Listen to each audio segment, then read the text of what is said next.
Al Capone. The name alone evokes images of smoky backrooms, the rattle of Tommy guns, and an era of American history steeped in blood and illegal liquor. He was a man who rose from humble beginnings to become a legend, the undisputed king of Chicago's underworld. His grip on the city seemed absolute, his power intoxicating. Yet, for all his wealth and influence, Capone's reign was destined for a dramatic collapse. The man who built an empire on violence and corruption would ultimately be brought down not by a rival gang or a hail of bullets, but by the meticulous hand of the law. His story is a cautionary tale, a stark reminder that even the most formidable empires built on sin can crumble into dust. Alphonse Gabriel Capone's story began not in the heart of a concrete jungle, but amidst the bustling streets of turn-of-the-century Brooklyn. Born in 1899 to Italian immigrant parents, young Al was a product of his environment. He grew up tough, navigating the rough-and-tumble world of his neighborhood. School held little appeal for the restless Capone. He dropped out at a young age, his sights set on a different kind of education. The streets became his classroom, notorious gangsters, his unwitting mentors. Capone was a quick learner, his natural charisma and sharp mind attracting the attention of local mobsters. He started small, running errands and proving his loyalty through petty crime. But Capone was ambitious, his eyes always on the prize, and it wasn't long before he graduated to more serious offenses. He dabbled in theft, extortion, and the ever-lucrative world of illegal gambling. With each success, Capone grew bolder, more ruthless, his reputation as a man not to be trifled with solidifying. The streets of Brooklyn had been his training ground, but Capone was destined for bigger things.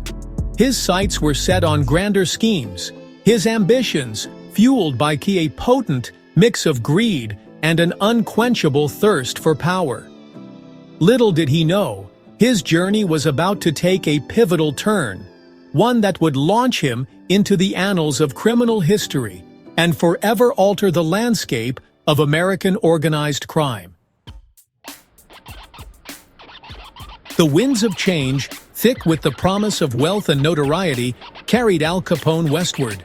Chicago, a city teeming with vice and opportunity, beckoned. It was the era of Prohibition, and the ban on alcohol had inadvertently birthed a black market more lucrative and dangerous than anyone could have imagined. At the helm of Chicago's burgeoning bootlegging empire was a man named Johnny Torrio, a shrewd and calculating mobster who saw in Capone a kindred spirit, a young prodigy with a talent for violence and a mind for business. Capone arrived in Chicago in 1919, summoned by Torrio to lend his unique set of skills to their burgeoning criminal enterprise. The city, with its labyrinthine underworld and insatiable thirst for illicit pleasures, proved to be the perfect breeding ground for Capone's ambition. He quickly rose through the ranks of Torrio's outfit, his brutality and cunning earning him both fear and respect. He orchestrated liquor drops, ran gambling dens, and enforced his will with an iron fist, always leaving a trail of chaos and fear in his wake. Chicago was a city on the edge, a powder keg of ambition and lawlessness. And Capone, with his insatiable hunger for power, was about to become its most infamous spark. He had risen from the streets of Brooklyn to the apex of Chicago's underworld, but his ascent was far from over. This was merely the first act in the saga of Al Capone, a tale of ambition, bloodshed, and the intoxicating allure of power. Section 4. The Mastermind of Vice. With Torrio as his mentor, Capone delved deeper into the intricate workings of Chicago's underworld. He quickly grasped the city's political landscape, understanding that true power lay not just in brute force, but in manipulating the very systems designed to uphold the law. Bribery became his weapon of choice, strategically greasing the palms of corrupt officials and law enforcement. Judges, politicians, even the police force, All became puppets dancing to the tune of Capone's ill-gotten wealth. His bootlegging operation expanded, a well-oiled machine pumping illicit liquor into the veins of the city. Speakeasies flourished under his protection, clandestine jazz clubs echoing with the sounds of forbidden pleasure. Capone's empire was a tangled web of vice, each illegal venture meticulously planned and ruthlessly executed. He diversified, dipping his toes into gambling, prostitution, and any other illicit enterprise that promised profit. But Capone's ambition wasn't limited to building a criminal empire. He craved legitimacy, a veneer of respectability to mask the brutality that lurked beneath.